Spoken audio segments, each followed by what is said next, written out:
G'day guys, how you going? Stevo Djanda here, just doing a quick video about why I ride the KTM 1290 Super Adventure R and love it so much.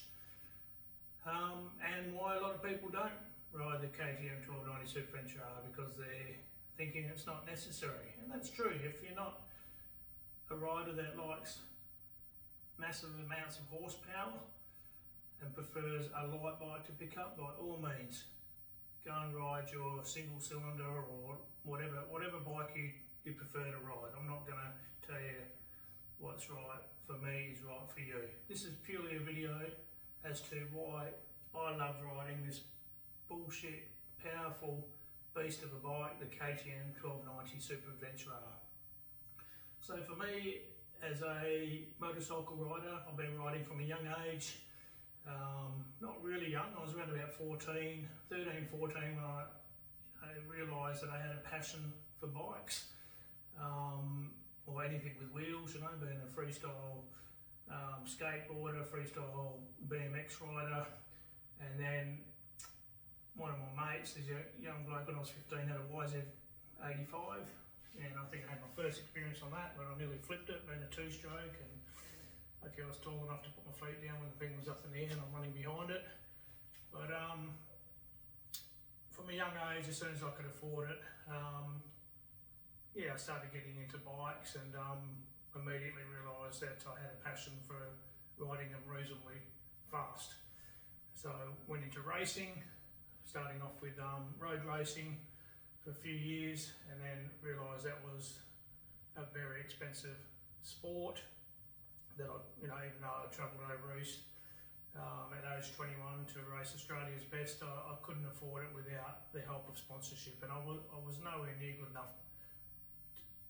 I might have been good enough to get sponsorship, but I didn't know. I was doing it all on my own without the help from parents, or it was just pretty much on my own. So from road racing, I made the change to motocross. And immediately I was able to practice 2-3 days a week. I'd throw my bike on the back of the ute, and after work I'd go in the bush and practice. And with that came results. So compared to road racing, you had to hire the track every time you rode. Even these days, like just to do a track day, it costs a few $100.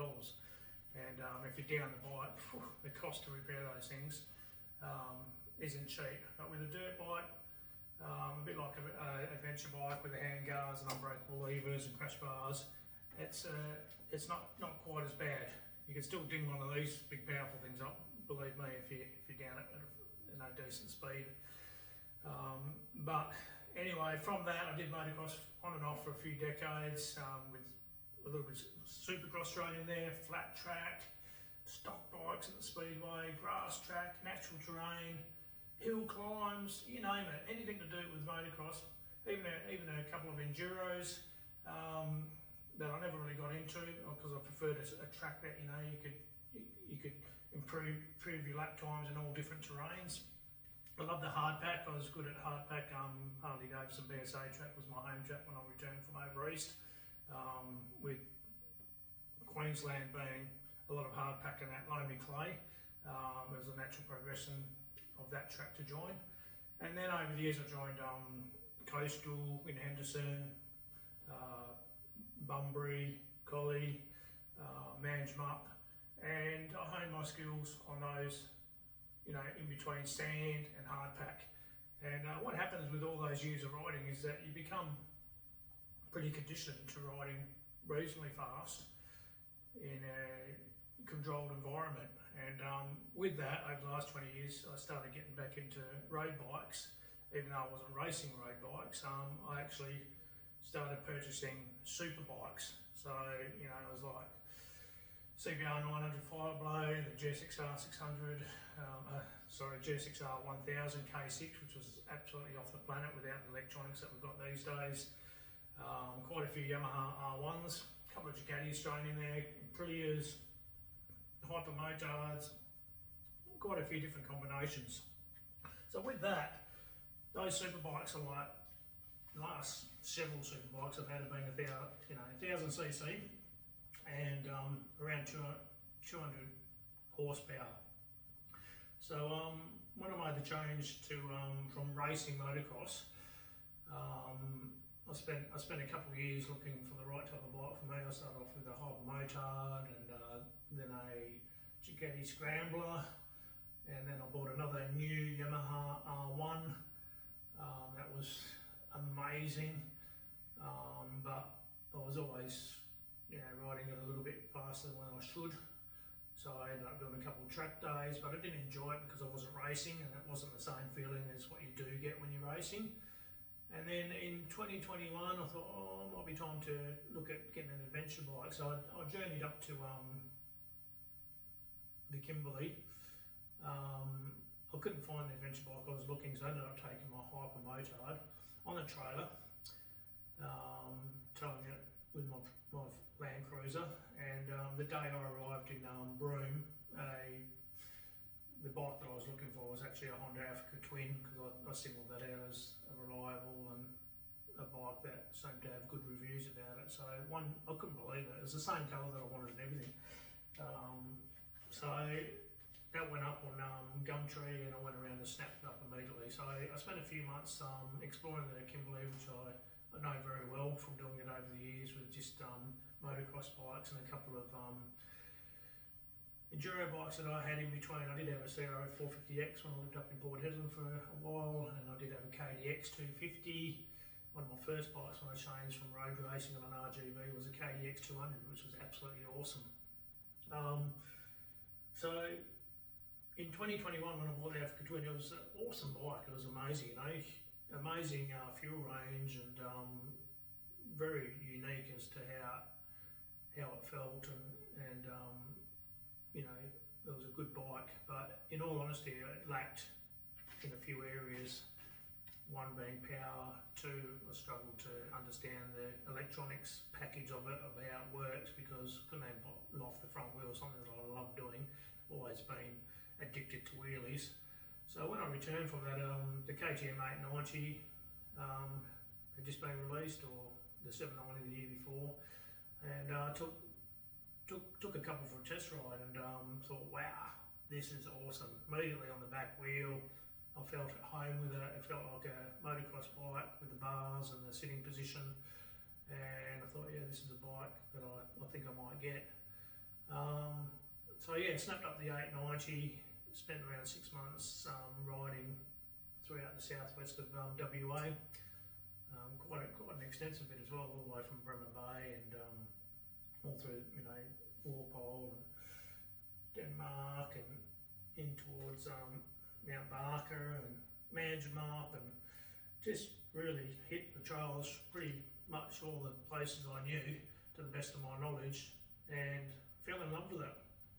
And then the decision was made to do a trip around Australia, and I did take one of these for a ride as well at the same time when I took the KTM 890 for a ride, and I thought it was just way too much power on tap. But when I started to look at doing a big trip around Australia, I had another look at the KTM 1290 and took it for a ride. And because I'd had 6 months on the 890, I was kind of used to the KTM by then. I'd never had a KTM in my life before then. Even though I'd been riding for so many years, I stayed right away from them. The price of them and the stories of unreliability had really penetrated me, and I never really had the urge. I was happy with YZs, KXs, CRs for racing. And I just never really had the urge to spend that extra money. I thought they were pretty cool with all the stuff that came stock on them. But people sort of get in you and say, stay away from them. But anyway, with the KTM 890, I just thought, I don't give a fuck what people say. I'm going to go and test ride one, and with a 2-year warranty, I'm going to buy one. And then the same thing happened with the 1290. I don't listen to what anyone's telling me what I should and shouldn't do. I just go and ride and make the decision myself. So part of the reason I got the 1290 is because I was conditioned to that massive 200 horsepower on all the superbikes I've ridden for a couple of decades. Secondly, the experience I've got on motocross bikes for so many decades, and thirdly, it's a comfortable bike, and it's got so many great features that I understand. One being the air filter that's easy to get to. It's not the biggest thing of all, but some of the other models like the Ducati Multistrada or think even Africa Twin actually, you've got to remove the frigging tank just to get to the air filter. Now when you're riding dusty off-road tracks, the life of the motor is in the air filter. So for me, that was a big plus. And it was only this current model that came out with an air filter. So even the early model KTM, I think you had to remove the tank. I'm not 100% sure, don't quote me on that, because like I said, these 890 and 1290 first KTMs I've ever owned. The low slung tank was another one. Just overall, Brembo brakes, V-twin, love V-twins, awesome bike, torquey.